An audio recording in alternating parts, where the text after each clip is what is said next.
con toda la confianza que tenemos aquí como familia, yo quisiera preguntarles a quién de ustedes les gusta las series de televisión que pasan por Netflix, las series que vemos de pronto en alguna plataforma de streaming, esas plataformas en donde podemos ver diversos tipos de géneros de películas o series. Hay una que me gusta mucho y que te invito a que la puedas ver, es The Chosen.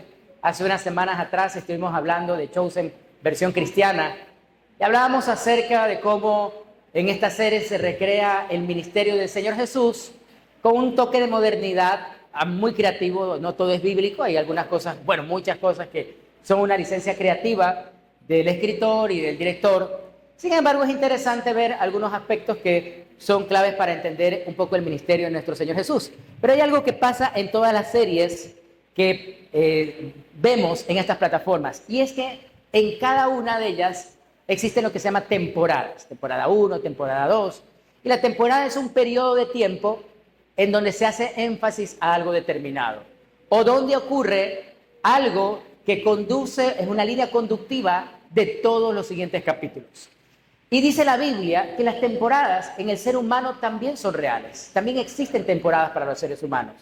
De hecho, tal vez has vivido temporadas muy buenas, donde te reunías con amigos de una manera sana, temporadas donde te reunías en familia, a comer, a divertirte, temporadas donde tenías algún tipo de compañeros de trabajo con los que compartías, o temporadas donde pertenecías a algún tipo de club, o de pronto a esta iglesia o a otra, y te sentías muy ameno, muy a gusto. ¿Cuántos hemos tenido buenas temporadas en nuestras vidas? Por ejemplo, los padres tenemos una bonita temporada cuando nuestros hijos son chiquitos, ¿no? Y esos momentos donde vienen a nuestra cama y se acuestan y jugamos, son temporadas maravillosas, pero ya luego crecen y ya no se acuestan, sino que no, ya papá, ya esté por allá, y bueno. Dice Eclesiastés 3, del 1 al 2, en la versión NTV, hay una temporada para todo, un tiempo para cada actividad bajo el cielo, un tiempo para nacer y un tiempo para morir, un tiempo para sembrar y un tiempo para cosechar. No siempre el tiempo es igual para sembrar que para cosechar. Si tú siembras en una temporada incorrecta, aunque siembres la semilla correcta, no va a dar fruto. Tiene que ser la semilla correcta en la temporada correcta. ¿Amén? Todo tiene su tiempo, todo tiene su espacio. Pero el Señor también nos enseña que nosotros los cristianos y las iglesias pasamos por temporadas. Y hoy te quiero hablar acerca de la temporada en la que estamos viviendo como iglesia, como familia de fe. Y quiero invitarte que vayamos al Evangelio de San Lucas, capítulo 20, versículo 19. La Biblia menciona que los discípulos estaban reunidos, pero estaban reunidos después de una temporada maravillosa, una temporada fascinante con el Señor Jesús, en donde habían visto el actuar del Señor Jesús, lo habían visto sanar enfermos, liberar endemoniados, habían visto la resurrección de Lázaro y de otras personas, habían vivido situaciones maravillosas con el Señor. Pero ahora era una temporada difícil, porque Jesús había muerto, estaba muerto, y lo habían visto morir de una forma terrible, crucificado, torturado, había pasado unas situaciones duras, así que estaban tristes, deprimidos y encerrados. Ese domingo al atardecer los discípulos estaban reunidos con las puertas, quiero que lo leas por favor, con las puertas, no te escuché, las puertas, a veces me saco lentes porque no puedo ver por los, ahí creo que está, allá mi suegra está suegra, póngale seguro a la puerta, póngale ahí una tranca, y usted se pone así, la puerta está bien cerrada, nadie puede entrar. ¿Sabe qué significa eso? Que tenían miedo. Tenían miedo de que los judíos, dice textualmente, tenían miedo de los líderes, tenían terror, tenían pánico de que llegaran los líderes judíos y le hicieran lo mismo que hicieron con el maestro. Estaban tan atemorizados que a pesar de que eran varios, ellos preferían ocultarse, encerrarse. Era una temporada de miedo. Hay mucha gente que vive una temporada de miedo hoy. Miedo a la delincuencia, miedo a que lo asalten, miedo a que lo traicionen, miedo a alguna situación que viviste, a un diagnóstico médico, miedo a las enfermedades. Hay personas que después del COVID viven con miedo a enfermarse. Pero lastimosamente vivimos en un mundo en donde tarde o temprano nos enfermaremos. Yo quiero hablarte acerca de esa temporada en donde te quedaste encerrado y atrapado y de pronto tienes no solo las puertas cerradas, sino tu corazón cerrado, tu razón cerrada, y tú crees que estás haciendo bien. Tú crees que es algo seguro. Cuando la Biblia dice que Jesús de pronto entró de alguna forma y Jesús estaba en pie en medio de ellos y les dice: la paz sea con ustedes. A ver, pero Señor, mejor hubiera sido que Él entre y diga: tranquilos, yo los defiendo, nadie se mete con ustedes. No, el Señor simplemente dijo: la paz sea con ustedes. Dile a la persona que está a tu lado: la paz sea contigo. Ese es un saludo que en hebreo se dice shalom, dice paz, la paz sea contigo, y es un saludo donde deseamos que haya paz en el corazón de la gente. Hoy vivimos momentos de terror y algunos están como los discípulos atrapados en esa temporada de miedo. Y esto los lleva a vivir un cristianismo emocional, no el cristianismo que Jesús quiere que vivamos. Un cristianismo emocional es una persona que está viviendo su fe desde las emociones, no viviendo la fe desde sus convicciones. ¿Qué significa esto, pastor? Que puedes creer en Jesús. Estamos hablando de un grupo de creyentes, de los apóstoles, de aquellos que habían visto al maestro hacer todo tipo de milagros, pero que en el fondo tenían miedo. Posiblemente existan personas que están pasando por una temporada de temor, como acabo de mencionar, y estén con todo cerrado. Así que, ¿cómo saber si estás viviendo en esa temporada de miedo un cristianismo emocional? Te voy a dar un test. Vamos a ver cómo está tu cristianismo. Primera pregunta: ¿te basas en lo que sientes y no en lo que crees? Es que, pastor, yo ya no siento lo mismo cuando vengo a la iglesia. Yo ya siento que algo ha pasado, pastor. Usted ya no predica igual. Es que ya la iglesia no es igual. Han cambiado hasta el café. Ya no huele a la cafetería como antes. Sí, el cristianismo basado por emociones siempre añora temporadas pasadas e ignora la temporada presente. El cristianismo emocional busca experiencias nuevas, pero no profundiza sus raíces.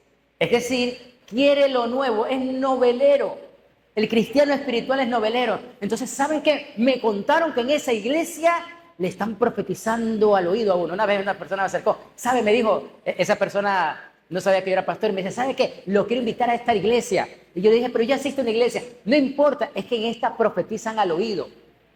Y hay gente que por novelería se va a otra iglesia. Otras personas viven un cristianismo cristiano porque son inconstantes, empiezan algo y no terminan, prometen y no cumplen. Miren lo que dice Santiago capítulo 1, versículo 8. El hombre, y aquí también cabe de recalcar la mujer, de doble ánimo, es inconstante en todos sus caminos. Si tú eres una persona de las que empieza algo pero no lo termina, comienzas en la escalera, subes 2 escalones y hasta ahí nomás, no avanzas en tu vida cristiana, estás viviendo un cristianismo emocional. Y hoy quiero llevarte a la reflexión, porque todos en algún momento hemos estado en el cristianismo emocional, pero tenemos que salir de allí. Tenemos que evitar quedarnos mucho tiempo en una temporada que puede ser peligrosa. Me gustó mucho la versión NTV de este mismo pasaje que dice: la lealtad está dividida entre Dios y el mundo y son inestables en todo lo que hacen. Un cristiano emocional es inestable. Un día tú le haces una broma y se ríe, al otro día: no me hagas esa broma, no me digas eso, pastor. Ay, no, ya me voy porque en esa iglesia el pastor me dedica la prédica a mí. ¿Y cómo sabes que te dedica? Porque miraba para donde yo estaba cuando estaba predicando. Es más, hacía así. Entonces, el cristiano emocional siempre toma las cosas personales. Y yo quiero hablarte acerca de que además de los discípulos que estaban reunidos, había otro discípulo de los 12 que era tremendamente emocional. Y vamos a ver lo que dice el Evangelio de San Juan, capítulo 20. Dice la Escritura: Tomás, uno de los 12 discípulos, al que apodaban el gemelo. Recuerden este dato. Tomás tenía un hermano que era gemelo. No estaba con nosotros cuando llegó Jesús. Ellos le contaron: hemos visto al Señor. Pero él respondió: no lo creeré a menos que vea las heridas de los clavos en sus manos meta mis dedos en ellas y ponga mi mano dentro de la herida de su costado. Tomasito era tremendamente emocional. No solo que le costaba creer en que Jesús hubiera resucitado, sino que hace algo que parece desapercibido, pero le dice a sus discípulos, es que yo no creo que sea Jesús. Yo tendría que meter mi dedo en sus llagas, en sus heridas, para cerciorarme que sea real. ¿Por qué Tomás hace esto? Porque como él tenía un hermano gemelo, posiblemente en algún momento él se hacía pasar por su hermano. Nosotros aquí teníamos unas chicas que eran gemelas y a veces se jugaban a hacerse pasar por la otra. Entonces yo le decía, hey, o le decía a una, hey, no, soy la hermana. Y se jugaban a eso. Entonces para la mente de Tomás, él pensaba, así como yo me hago pasar por mi hermano, alguien se puede hacer pasar por Jesús y decir que es el maestro. Así que la única forma para que yo crea que él resucitó es que yo me cerciore de que tiene las heridas en sus manos y en su costado. Hay gente que duda de lo sobrenatural a pesar de haber vivido cosas sobrenaturales. Hay muchos cristianos que han visto cosas impresionantes, pero dudan que le pueda pasar algo a ellos. Y eso es porque estás viviendo un cristianismo emocional. Depende de lo que ves o depende de lo que sientes. ¿De qué depende tu fe? Muchos exigen una prueba tangible para creer. Dicen, no, si no me pasa a mí, si yo no veo, yo no creo. Esa filosofía se nos ha permeabilizado a nosotros, ha entrado a la iglesia y hoy en día hay iglesias que niegan lo sobrenatural. Es más, hay teologías dentro de las iglesias que niegan, son cesacionistas, niegan los hechos sobrenaturales porque dicen que ya Dios no hace nada sobrenatural en este tiempo, y te quiero decir que eso es un error totalmente grave.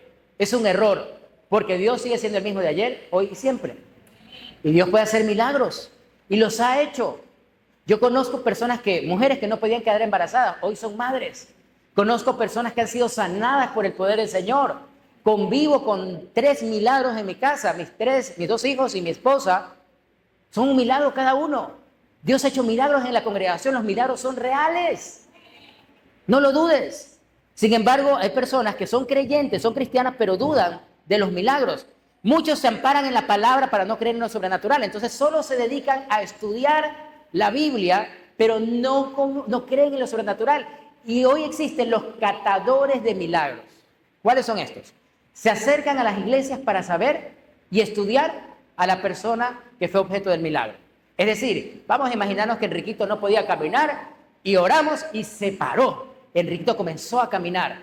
Entonces luego ellos van y lo interrogan. Enrique, necesitamos exámenes suyos que certifiquen que usted no podía caminar. ¿Qué médico lo atendía? ¿Desde cuándo usted no podía caminar? Y comienzan a hacerle todo un análisis. ¿A qué te suena eso?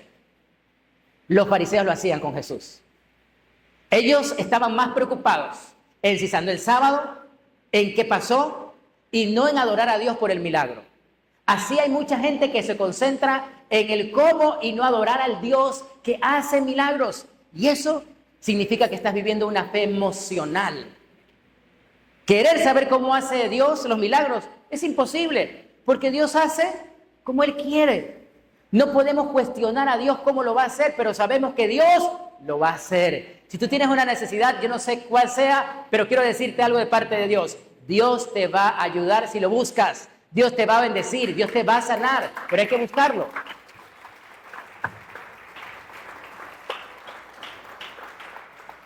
Sin embargo, el cristiano emocional duda de Dios porque no siente su presencia. Entonces, él necesita sentir. Es como, a veces se acercan a nuestro consultorio parejas para decirnos, ¿saben qué? A nuestra oficina parejas que nos dicen, ¿saben qué? Nos dice, puede decir él o ella, ya no siento lo mismo, pastor. Algo pasó en mi matrimonio. Ya no la veo igual que antes. O mujeres que dicen, pastor, es que ya no es igual que antes. Él ha cambiado. Él ya no es lo mismo, ya no es el mismo. Algo pasó. Se nos murió el amor. ¿Se han escuchado eso? Hasta hay canciones, ¿no? Se nos muere el amor, tiene fiebre de frío. Ah, se la saben. Hay mucha gente que es emocionalista también en la vida cristiana. Y por eso dudan que Dios puede hacer algo nuevo. La emoción romantiza el servicio, pero la convicción lo persevera. Una persona emocional que sirve va a ser esa persona que después deje su servicio botado. No, ya no puedo ir. Ya no, es que ya no es igual, es que ahora nos están pidiendo algo más, ahora nos piden una camiseta, ahora nos piden esto. El cristiano de convicción sabe que debe servir a Dios con todo su amor, con todo su cariño. Y es aquí donde quiero explicarte dos cosas más. El cristianismo emocional se agota cuando las expectativas humanas no se cumplen. Entonces, como Dios no le hizo el milagro en el tiempo que lo estaba pidiendo, me voy. Ya no voy a la iglesia, pastor, porque Dios no me escucha. Dios escucha a otros, pero a mí no me escucha. ¿Has escuchado esto a alguien? Es un cristianismo emocional, emotivo, almático. El que vive por emociones cambia de lugar, pero el que vive por convicciones cambia de nivel. Entonces el cristiano emocional, como ya no siente lo mismo, me voy para otra iglesia, me voy para otro lado. Pero el cristiano que realmente vive su convicción en Cristo Jesús, busca subir de nivel espiritual, quiere crecer espiritualmente y él sabe que si Dios lo pone en un lugar, allí él va a crecer. Amén. Así que en Juan capítulo 20, 21, el Señor Jesús los lleva a los discípulos a otro nivel. Y miren lo que ocurre. Ayúdenme a leerlo, por favor. 1, 2 y 3. Una vez más les dijo, la paz sea con ustedes.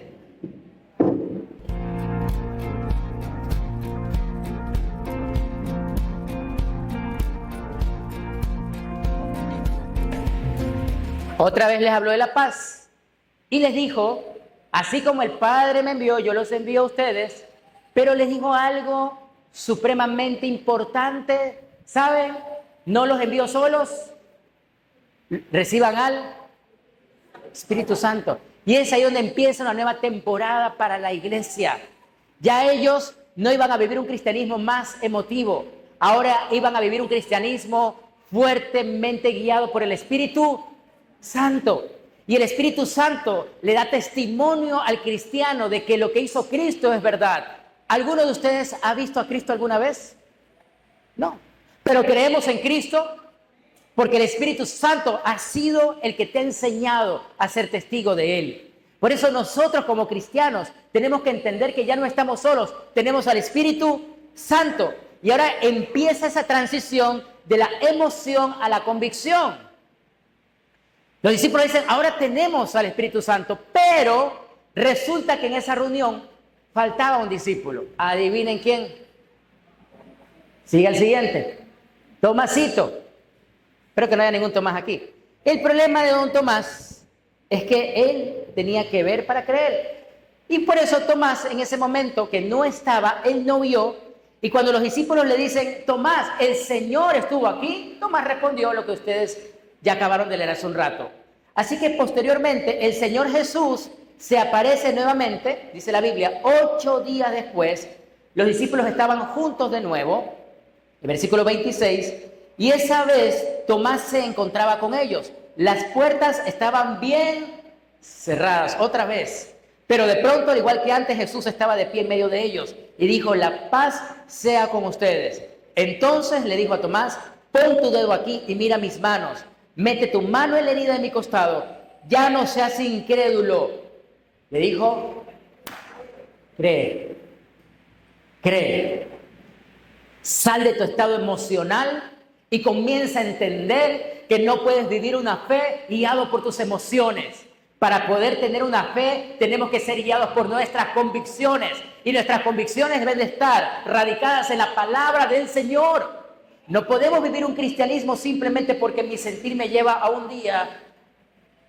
Tal vez amanecí bipolar y digo, es que no siento ganas de ir a la iglesia, no siento ganas de orar, no siento ganas de buscar a Dios.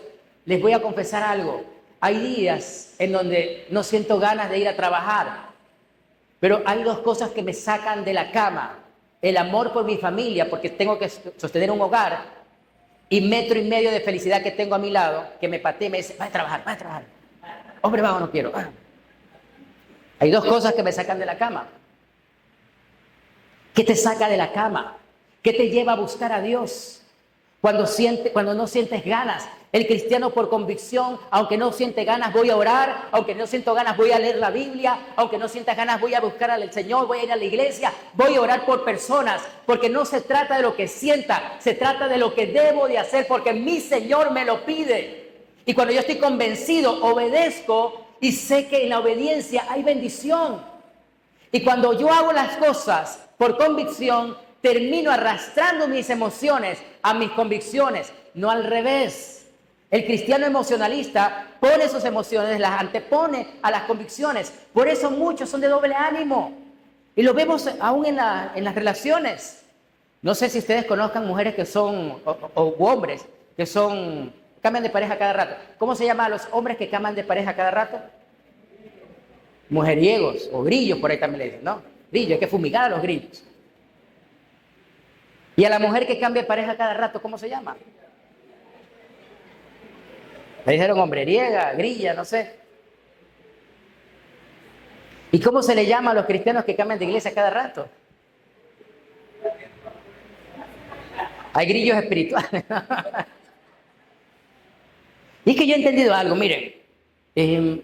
Yo conozco parejas que se separaron por alguna razón, personas que se separaron y tienen un segundo matrimonio, y en ese segundo matrimonio son felices. Y yo digo, está bien, tal vez se equivocaron en una ocasión, pudieron rehacer su vida y hoy son felices.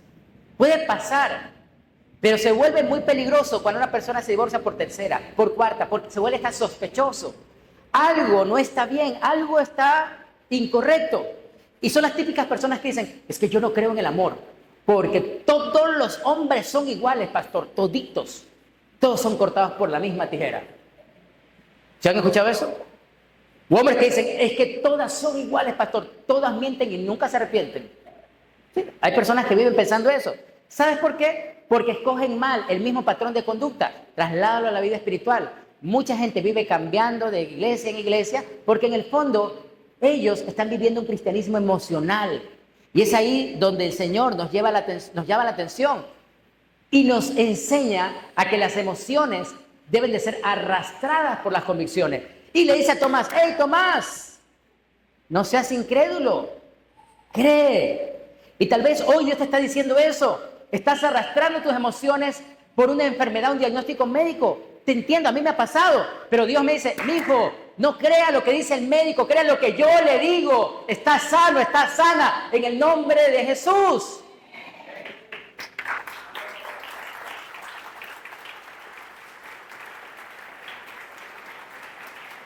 Porque el médico se puede equivocar. Y en estos días hemos tenido una situación bastante rara y extraña con mi esposa, porque médicos científicos que están allá trabajando en uno de los mejores hospitales de aquí de Guayaquil, llegaron a una conclusión después de estudiar el caso de mi esposa por diversos factores, lo que le dicen, señora, hay que seguir haciendo estudios porque no entendemos qué pasa con usted. En un lado, la biopsia de tiroides sale positiva de cáncer, la sacan y no hay cáncer. Entonces dice, hay que seguir haciendo estudios. No entendemos. ¿Saben qué? Es un milagro. Es un milagro. Yo creo en eso. Creemos en que Dios hizo un milagro. Porque según el test de Bethesda salió en un nivel 6 y eso no tiene forma de equivocarse. Sin embargo, cuando extraen la tiroides, no hay nada. La patología arroja que no hay nada. Entonces le decimos, la biopsia fue mal hecha. No, imposible, eso no se puede equivocar. Entonces, ¿cuál es la razón? Y los médicos dicen, ni idea. Con todo el respeto, mis queridos médicos, pero ustedes saben que la ciencia es limitada. El poder de Dios es ilimitado.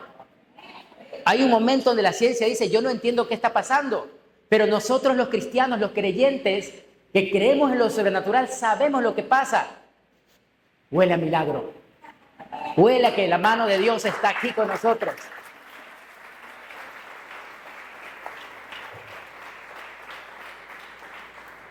Así que Dios le cambia la manera a Tomás.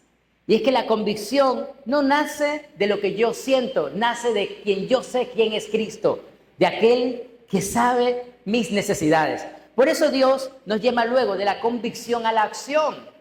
Y los discípulos salen de ese estado, de ese condicionamiento, de estar encerrados a un accionar en fe. Y, ¿sabes? Yo creo que nuestra iglesia está pasando por esa temporada en donde el Espíritu Santo nos está llevando a ser más atrevidos. Cuando nosotros comenzamos la iglesia hace algunos años atrás, en un momento tuvimos miedo, pero luego comenzamos a predicar la palabra del Señor. Y siempre hemos hecho cosas diferentes. Una de las primeras cosas que yo hice, cierto, yo he sido un poco loco, debo reconocer. Pero una de las primeras cosas que yo hice fue una Coca-Cola bailable. Estoy hablando hace muchos años atrás. Y esa Coca-Cola era con música del mundo. La verdad es que sí, era... Porque siempre hemos considerado ir por los no creyentes, por los perdidos, por los que no conocen, por los borrachos, por los homosexuales, por las lesbianas, por los drogadictos. A eso nos ha mandado el Señor. No andar predicando en otras iglesias. No tiene sentido predicar a otros cristianos. Dios nos ha llamado para predicar a los que no conocen de Cristo. Llevarlos de las tinieblas a su luz admirable. La Coca-Cola bailable. Música, el meneadito, el meneadito, el meneadito. Y claro, la gente al principio de otras iglesias me decía, ay, usted es un pastor mundano, y comenzaron a criticarnos. Pero ¿sabes qué comenzó a suceder? Comenzaron a llegar jóvenes, comenzamos a compartirle a muchos de ellos, y la iglesia comenzó a fortalecerse en la fe, porque hemos sentido fuertemente el deseo de ir por aquellos que no conocen de Cristo. Esa es nuestro campo, los no creyentes, los que tienen vacío su corazón. Y eso fue el inicio de la iglesia. Como cristianos, nuestra convicción nos llevó a compartir nuestra misión con valentía, porque entendimos que el Espíritu Santo estaba con nosotros. Y el Espíritu Santo lleva al cristiano a dejar el miedo y a entender que no podemos seguir perdiendo el tiempo. No puedes seguir jugando a ser cristiano. O eres o no eres. Y si eres, tienes que compartir el mensaje. Así de sencillo. Es lo que Dios nos manda a hacer. Muchos matrimonios fracasan porque hay varones o hay mujeres que no entienden la madurez del instante, del momento, la temporada en la que viven. Entonces hay muchos solteros, se casan, se enamoran, se casan y quieren vivir ahora como cuando eran solteros. Entonces cuando eran solteros sale, no tiene que rendirle cuentas a nadie, si la mamá pregunta no le responden, no lavaban los platos, los calzoncillos tirados allí. Cuando te casas es diferente. Entonces muchas veces van recién casados a la oficina y me dicen, pastores, que tengo muchos problemas con mi esposa. Imagínense, yo tengo que decirle a dónde me voy, a qué hora regreso. Quiere que yo ayude en la casa a lavar la ropa y hasta lavar los platos, pastor. ¿Qué debo de hacer? ¿Y sabe qué les digo yo?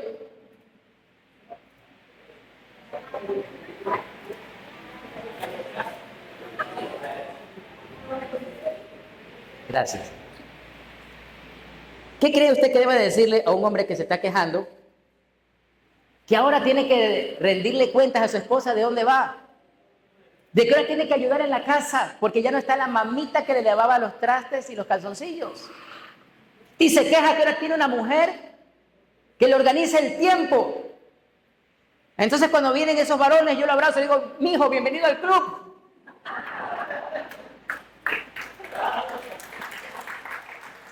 Porque no hay nada más maravilloso que una mujer que te ayude a ordenar la vida. Pero también la mujer que se toma más en serio las cosas de la casa sabe que hay que construir un hogar.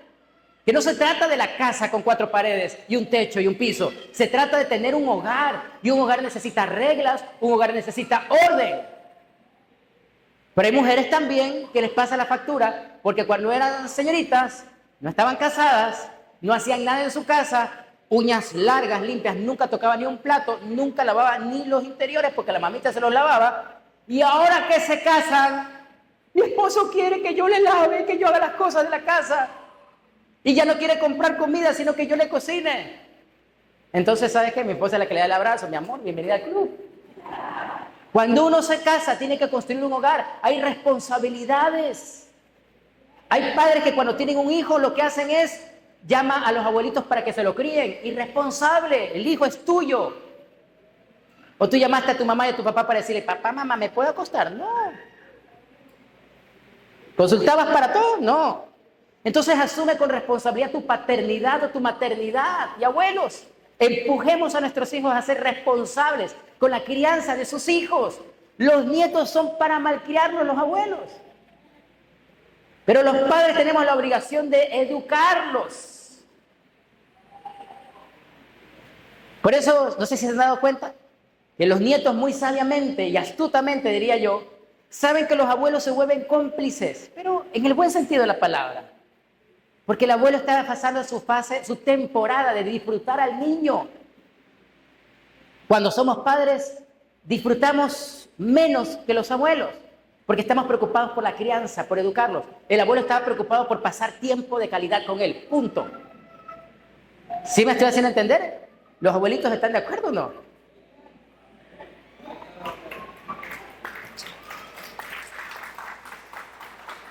Yo quiero terminar con esto, si me ayudas con la música, por favor. Y es que Tomás es el espejo de muchos cristianos que creen en este tiempo o no creen en este tiempo que Dios puede hacer cosas sobrenaturales. Tomás es el reflejo de muchos cristianos que quieren ver para creer. Y hoy Dios te dice, bienaventurado aquel que sin ver cree. Sin ver, debemos de creer en que Dios puede hacer un milagro en tu vida, en tu matrimonio, en tu casa. Y hay algo que está pasando en esta temporada en Familia de Fe. Es una temporada de milagros. Es una temporada donde vamos a ver el accionar del Espíritu Santo en nuestras vidas. Es un momento donde el Señor está haciendo milagros. Pero ¿sabes qué antecede los milagros? Las dificultades. Y en estas últimas semanas o meses hemos tenido algunas personas con cáncer, hemos tenido personas con problemas de salud serios, también hemos tenido personas que están atravesando crisis económica y algunos problemas matrimoniales. Y en oración, hablando con Dios, me dio un mensaje para ustedes como familia, como congregación, como iglesia. Por eso la responsabilidad de ser pastor es bastante grande, porque uno debe de orar por su gente. Yo considero que el ser pastor es una bendición, pero es algo complejo. Uno debe de saber bien entender el mensaje de Dios. Por eso no confío mucho cuando se levantan pastores muy en las emociones y no entienden que esto es muy espiritual, esto es muy delicado, porque Dios te va a demandar vidas. Y Dios me puso en mi corazón desde hace algún tiempo atrás junto con mi esposa, que en este tiempo van a comenzar a haber milagros. Que viene un tiempo de milagros, que esta será conocida como la iglesia de los milagros.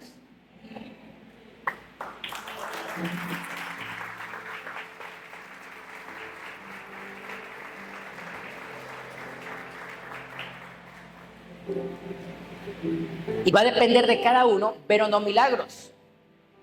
¿Por qué? Porque dice la Biblia que Jesús en un momento fue a su natal Nazaret y no hubo milagros porque la gente no creía. Hay momentos donde Jesús quiere hacer milagros en ti, pero por la incredulidad no va a pasar nada. Por eso hay que salir del cristianismo emocional.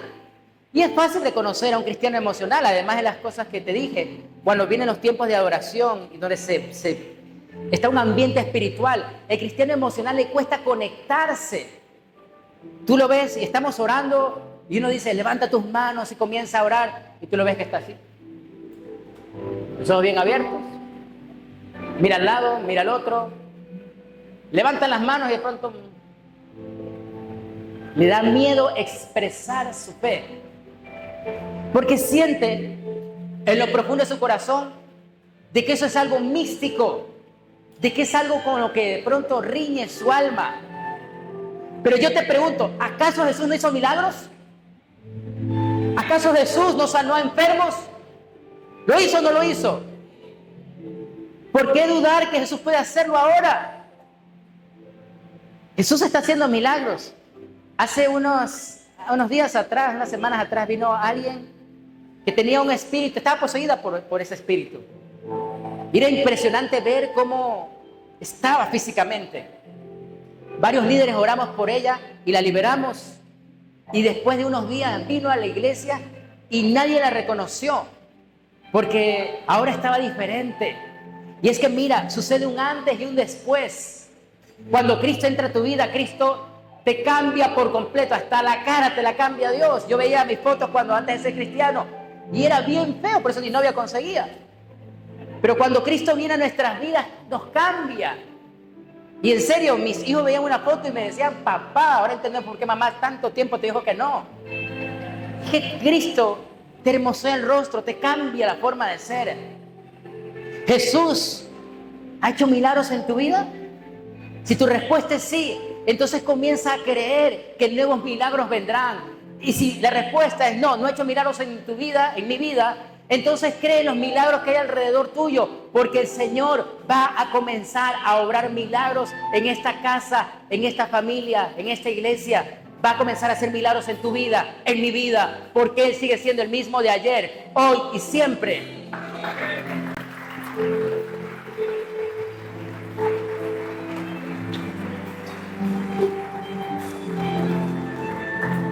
Ayer estuvieron las damas reunidas. Le bajas un poquito, por favor. Ayer estuvieron las mujeres reunidas y tuvieron 3 cosas maravillosas que desbordaron mi corazón. Primero, que la predicadora estaba espectacularmente linda. Esa predicadora sí que me tiene enamorado. Pero lo segundo es que vi a mi hija Valentina adorar a Dios de una forma impresionante. Y yo creo que todos los padres comparten eso. Qué maravillosa sensación es cuando un hijo le sirve a Dios. Es algo que a uno lo llena de una fascinación. Es algo espectacular cuando ves a tu hijo servirle a Dios. Valentina a los 14 años verla ministrar. Es algo que llena mi corazón de gozo. Pero lo tercero es que el día de ayer comenzaron a orar por varias mujeres, algunas líderes de nuestra iglesia que son nuevas o que tienen poco tiempo. Y algunas estaban conmigo, yo les decía, vaya a orar. A alguna le quité la cámara, vaya a orar. Vaya, pongan manos. Y comenzaron a poner manos con un poco de miedo, pero comenzaron a orar.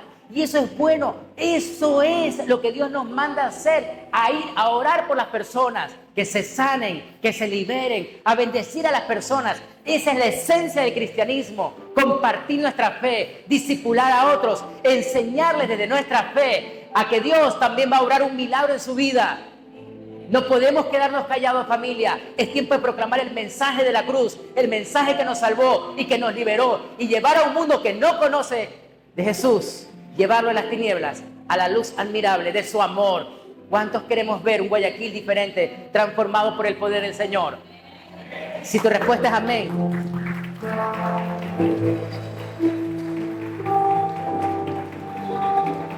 Si tu respuesta es amén, entonces que tu acción también sea un amén. Porque podemos decirlo de palabras, amén, que venga Cristo, que se llene Guayaquil del Evangelio, pero Dios te está llamando a salir de la comodidad de tu silla para predicar a Cristo. Dice la historia, no es bíblico, pero se cuenta que Tomás, después de eso, fue el que llevó el Evangelio a la India y murió predicando a aquel a quien sirvió, pero que en algún momento dudó. Tal vez has vivido un cristianismo por emociones. Has pasado por una temporada encerrado por miedo a que te critiquen, a que te hagan un lado, a que no crean en lo que tú estás comunicando. Hoy te digo de parte de Dios, sal de esa temporada. Vamos a entrar a la temporada del Espíritu Santo, a una temporada de milagros. Vamos a entrar a una nueva temporada. Muchos no lo entenderán, los que no lo entienden se irán, porque así es el Espíritu Santo. Aquel que no lo entiende se tiene que ir, porque somos los que estamos y estamos los que somos. Aquellos que creemos en lo sobrenatural, aquellos que creemos en el poder de Dios, que siga actuando en los corazones que se rinden ante Él.